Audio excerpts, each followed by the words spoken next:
Hey everybody, welcome to another episode of Reviewing Comics with me, your host, Alexander Turbin. Today we're going to be going over Forbidden Planet Adaptation number 2 by Innovation Comics that came out in 1992. But before we get into that, I'd like to show you some of my own work. This is Random Access. It's a full-size, full-color comic book that I produce every month, and it's turning into a full-blown anthology. This is the newest issue, number 34. And it has, going back to my roots, it's got The Forlorn, which has two issues out already. So this is actually the beginning of the third issue.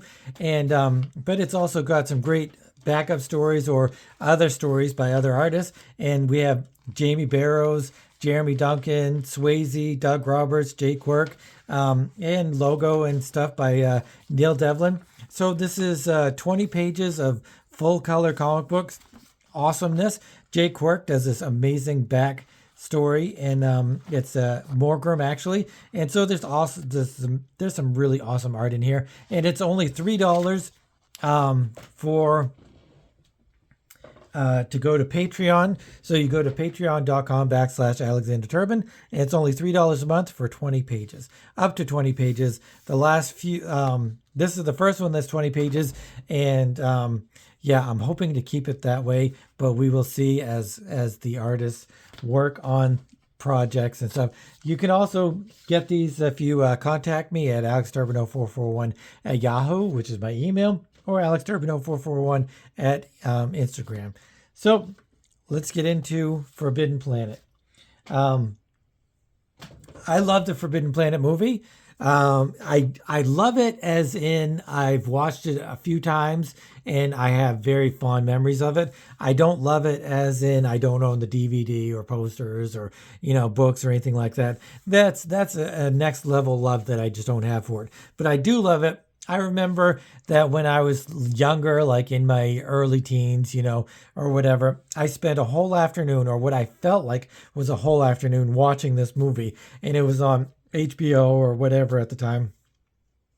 And I was enthralled by it for some reason. I mean, it's obviously an old movie. It's like back in the 40s or 50s. I think it's 50 something. The fact that it's so old that Leslie Nielsen is in this movie and he looks young, and that's probably the only time I've ever seen Leslie Nielsen look young. But it's a fantastic movie, and this is a great adaptation, although I do have a few problems with it. It's only one problem, but we will get into that. I'm going to just go through it and talk about the writing and the art and everything all at once, because this is really a professional thing by Innovation. Innovation, like I've said before, is one of my favorite comic book companies. It's part of that whole menagerie of Eternity, Innovation, Adventure. There were like 5 or 6 or 7 companies of publishers that were just like this Malibu. They just were like this one big lump sum that produced a lot of really great comics, and I've reviewed a lot of great ones. But let's look at the credits here. And it's Chapter 2, The Innocence of Altera, Forbidden Planet. Adapted from the classic MGM motion picture. Screenplay by Cyril Hume, based on a story by Irvin Block and Alan Adler. Directed by Fred McLeod Wilcox. David Campiti is the script. Derek Gross is adaptation and illustration. Roxanne Starr is the lettering. Diane Light is edits. And Casey Biernet is alien input. Inspired by William Shakespeare's The Tempest. I never knew that. I never knew that it was based on The Tempest. When I was at Cuberts, one of my teachers, Ben Ruiz, we were discussing older movies. We were discussing Dune and stuff like that. And he always had such magnificent insights into so many things. And he broke Dune down into this whole religious, xenophobic kind of weird thing. It all made sense. And then when he was talking about Forbidden Planet, how it's like about a father's love for his daughter, which goes far beyond what a normal love for a father and daughter have. And the introduction of sexual encounters, and it's almost like a Garden of Eden with Adam and Eve, and the father could be God, or it's got all of these metaphors and similes and parables and all of that stuff rolled up into one. But let's get into this. One of the first things I will say before I get into this, and it's going to be kind of hard to keep the plot going along, or kind of keep going with the plot, because there's not a whole lot of action. It's a whole lot of dialogue and not really any kind of action to be seen. But also, all of the pages, they have their panels, but in the backgrounds are these beautiful, beautiful paintings. This whole book is a beautiful, beautiful painting. Every panel, every page, and the background pages are just beautiful, and it's just alien vestiges and alien creatures, alien locations. It's just alien, all kinds of stuff, and it's just such beautifully done that you could disregard the panels and just look at the background painting, like outside of the panel boxes, and you would be like, this is the most beautiful thing I've ever seen. It's just completely gorgeous artwork. So no problems with the artwork. The artwork is wonderful. It's beautiful. There's a certain amount of non-detail when you look at some of the things, but it's a painted comic book, and as anyone knows that has painted a comic book, that you have to leave a little bit of detail out, or if you tried to put all of the detail in, then you would just go crazy. So we've got these we've got these Earthmen that travel to this alien planet, and there was a colony there. Everybody has died of some sort of I think it was some sort of disease or something, and the only ones living are the father, a scientist, and his daughter. She's never met another human being, and she's never known Earth or anything like that. She was born there and raised there, and everybody else is dead, and it's just him and her and the robot. And they're just kind of it's going to go quick, because they talk to the doctor or the dad or in Altera, and they just really it's just a lot of dialogue. There's a lot of it's not even narration. There's no narration what to speak of. It's almost all dialogue. Well, there's some here, but it's still, even the narration is dialogue that's not told from the actual character's perspective. But they're talking a lot about there's a lot of innuendos where they talk about sexual references or love or something like that, and but they don't actually say it. It's very 1950s, where it's a little bit on the taboo side to talk about this kind of thing, which makes the work even better, because that's what is going on in the story, where they're talking about sex, but they're not talking about sex, but they really are talking about sex. I'll read some of this to you. It is very difficult, because the one thing that I really complain about this book, and I don't have any other complaints, but the letterer really botched it up. And I think the artist is a little bit to blame, because these backgrounds are so beautiful that the lettering, I thought I was supposed to read from here over to here. Like, I thought I was supposed to read here, here, here, here, here, here, here, but it goes this way. So the lettering and the pages and the word balloons, they're often out of order. They're often don't make any sense, and you have to move around from balloon to balloon. Like here, it's like you would think that you would read from here to here to here to here to here to here to here to here. That's how you normally do it. But I'm quite certain that it goes from here to here to here to here to here to here to here to here to here. So it's very difficult to read. It's a very nebulous story, because, like I said, there's so much dialogue. And so really, basically, I'm just going to go through the story and not page by page, because it really is too difficult, because there is so much dialogue. This would be a fantastic reading if I ever... no, because it's a movie and the dialogue goes almost directly from the movie. You could tell that very few liberties are taken with the dialogue here, and it's you don't need to because it's all in the movie. But I'll read a little bit. I'll read this page. That's very kind of you. You're lovely, Doctor, and the two end ones are unbelievable.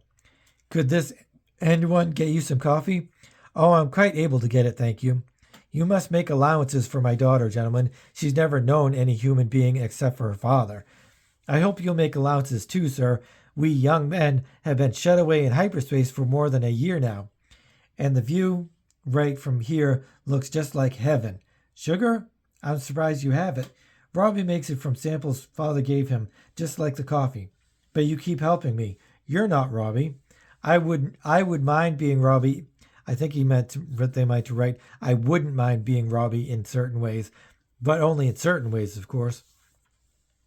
I can see that was probably quite clever, but I didn't understand it. I haven't the nerve to explain it. Oh, I could see that much. So it's very difficult to read, even if you know the exact order that the word balloons are supposed to be read in. It's very it's much like all of the sci-fi of that time. It's written very directly, very matter of factly. Not a whole lot of isms. There's not a lot of by isms I mean like ain't and shouldn't and stuff like that. It's very formal type of reading and writing. But it's written off of the Tempest, so it's Shakespearean as well, and it almost reads as Shakespearean.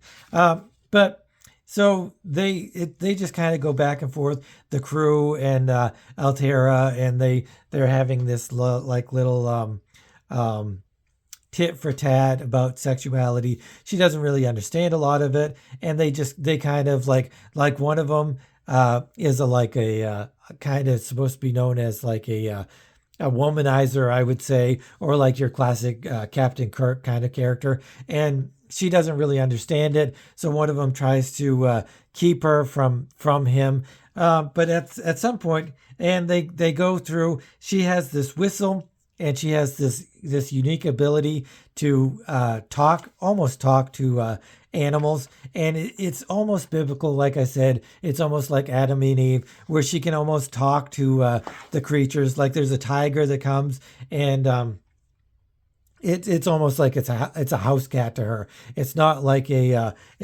regular tiger. It's a house cat, and so then they talk about unicorns and how the special they were and how they're mythical and they were like kind of comparing her to unicorns and how the unicorn was betrayed by the beauty of the woman, and they're saying that Altera could never betray a unicorn. Again, so much beautiful art. Look at these faces. These faces are beautiful. When you get further away, as always, in any kind of painting, they get a little bit less intricate and detailed, but he has so much grasp on anatomy, on facial structure. I'm wondering how much of this is referenced or if any of it is maybe traced or anything like that. I would love to say it's not, that it's just reference. I would say most of it is referenced, and there's nothing wrong with that. But I'm wondering if it goes still to still, and he does exactly the poses as the movie. I would be wondering. I would be willing to bet some of it is and some of it isn't. But all of this other stuff in the background, that's just beautiful animals and stuff like that, is not. It couldn't be referenced from the movie because I don't think there was any of that in there. But it's so beautifully colored. All of these colors are just all of these pinks and blues, and they're not muted. They're very bright and lively. Let's read this page. Better if we happen to be carrying 500 square meters of the stuff. I'll have Robbie run it for you. It will be delivered to you no later than noon tomorrow. So I think they kind of crashed on the planet, and they had to have Robbie, who is the robot, obviously, who can synthesize a lot of stuff. He's synthesizing some lead sheets. This reminds me, actually, now that I'm looking at it, as No Man's Sky. Anybody out there that's played No Man's Sky, it's a wonderful game, especially in VR. It is a beautiful game, but the colors are very similar to that. That's very obliging of you, sir. Obliging, Commander. See for yourself. The Bellerophon party, which is the grave sites, and that's the group that landed on the planet and they all died. 19 years ago, I dug those graves with my own hands, and I have, believe me, no wish to repeat the experience. Well, sir, there's your boy. So, see, I went from there to here, and I think it's supposed to go from here to here. So, the page arrangement and the panel arrangement is a little bit off, and that's really the only problem that I have with any of it. So they're stranded there a little bit, and then they're doing something. Robbie delivers the materials for them to repair their ship, and but then something happens here. Oh yeah, they're repairing the ship, and Robbie takes off, and they're just kind of discussing. But Altera, I guess, has accompanied Robbie, and one of the soldiers or whatever, they corner her, and he convinces her to try kissing and hugging and stuff. So he's really trying to groom her, as I guess, and it's not rape. Even this at this point and this timeline in the 1950s, this wouldn't be considered. It might be inappropriate, but it's not any kind of rape or anything like that. It is kind of grooming, though. So he gets her to kiss. She doesn't know what kissing is. She doesn't know what hugging is, and he, convinces her to do that stuff. And then the captain catches them, and he starts yelling at him and at her, and it makes her very frustrated and makes her very angry. But it also turns her on. Later on, she makes a dress, and it's made specifically because he tells her to cover up and stuff like that. And so it makes her very excited. So even though he yelled at her and stuff, it's a very it's very unusual. Well, not unusual, but very usual dominant submissive kind of dichotomy going on there. And this is where she tells Robbie to synthesize the new dress, and it has to be to the commander's specifications, where it doesn't show off too much leg or too much arms or anything like that. So then a lot of this stuff, or some of this stuff, you're either supposed to know from the movie, or they don't tell you, or whatever happens. So then I don't know if it's this part. No, it's the next part. I'll read this. Funny to see two moons in the sky. Funny how quick a guy gets used to it. Yeah. Mark? What? Hear something? Like what? Like a sort of big breathing? No. Funny I did. So this is a little bit hard to understand, but these two guys are on watch in their ship, and something is invisible, and it makes its way past them, and they don't understand what's happened. So then the next day, the invisible thing destroyed some of the components, vandalized some of the stuff, and took some of the things that they need to take off with their ship. And the commander doesn't understand it, and so he gives a dressing down to the two guys who were on watch that night, and the one guy who was sleeping, and who's, I don't know why he's yelling at the guy who was sleeping if he wasn't supposed to be on watch, but he does anyway. So then they go back to let's read this page. I figure his motive is clear enough. So they think that it's the doctor that snuck aboard and sabotage the ship, and that's kind of what they're talking about here. I figure his motive is clear enough. I would go here and then here, but I think you're supposed to stay within the panels. I figure his motive is clear enough. Sure, he doesn't feel like being jerked back to base. Maybe he doesn't even feel like facing a full dress investigation right here. Question is, how did he do it? Let's go, Doc. We'll drop up to his house for a little snoop. Half a minute while I change into a clean uniform. Better stay as you are, fireman. I'm leaving you in command here. Oh, I see. The fireman is the guy that he yelled at kissing and canoodling with Altera. Um, how does it feel to have to pull rank for it? They're talking about sex, but they don't actually say it. You're right on the edge of insubordination, Lieutenant. Establish a standard perimeter and set up a class alert. I want them enforced by sundown. Aye, aye, sir. So he's pissed off that he got the dressing down for being with Altera, and he knows that the captain just wants her for himself.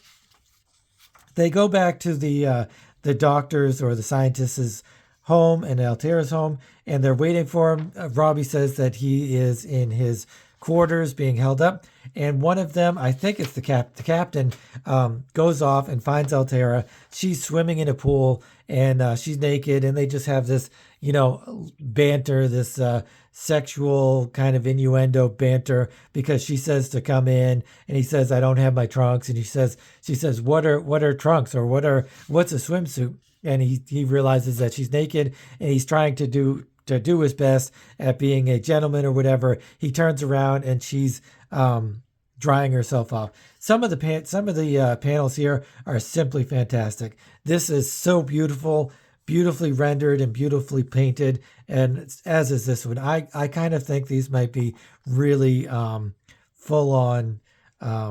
If not swiped, then really heavily referenced. But there's nothing wrong with that. I love especially love the shadows and the shading from the leaves and the trees above them. I love the shadowing. It's so fantastic. It's along his face. It's so beautiful. So yeah, she gets dry, and she puts on the dress that she had specially made for him, and he really loves it. And they're thinking about they are gonna kiss.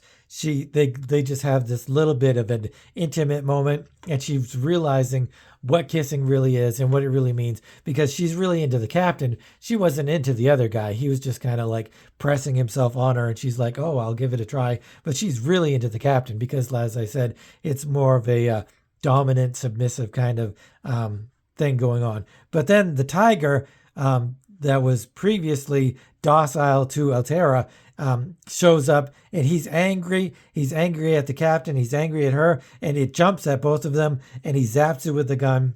And she just doesn't know why the tiger would react like that. And I think he has an inkling as to what's going on. I think the whole world is awakening as she starts to awaken her sexuality. I think the whole world, including the father, including every living creature on the planet, is kind of awakening up to this, and maybe jealous and feels all kinds of awkwardness. So even the animals that she was really, adept at handling, even they are turning on her. And so they realize that the scientist isn't there. They break into his room, and then the scientist does show up, and he's very angry. They're looking at some sort of papers and stuff. He's very angry at them, and that's how it ends. So, Forbidden Planet #2. I want to talk about this cover. This is this P. Craig Russell? It doesn't say who the cover artist is. I don't know who that is. I think it is P. Craig Russell. That is a gorgeous, gorgeous, gorgeous cover. It is absolutely beautiful. The back cover is it's just got a list of all of the characters that are in the thing. It's a nice little cover. It's got some nice design and stuff. But this cover is like gorgeous. It is beautiful. This is, truly fantastic. It's got part of the story, which is great. It's got a great logo.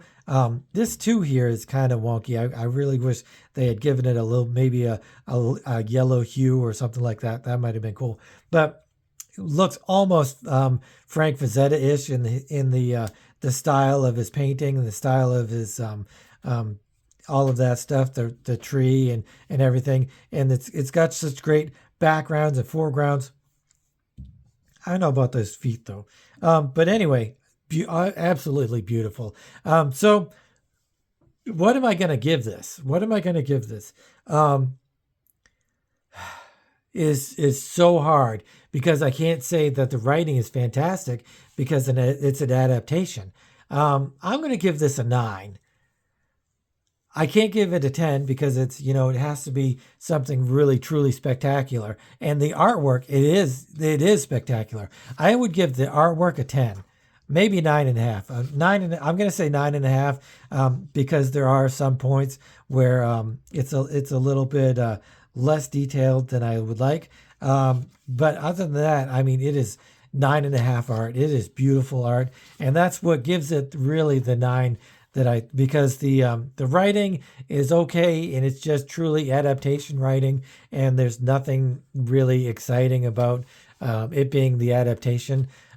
They do a really good faithful job, but then the lettering and the word balloons and the whole setup of the book, really, that's another thing that keeps it from being a 9.5 or a 10 is the word balloons. And I had to, keep figuring out where to read what. And as I've always said, confusion is the killer of a comic book. So I'm going to give it a 9. I'm going to give it a 9 almost specifically for the artwork. And, but the other stuff is also really good, and the writing is good. I had a good time reading it.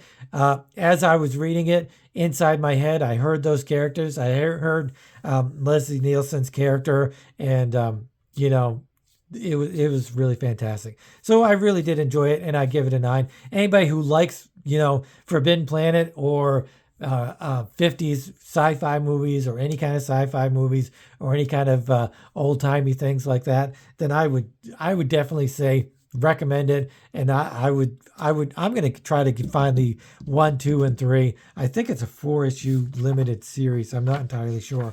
But I'm going to look them up and see how many I can find, because it's beautiful artwork, obviously.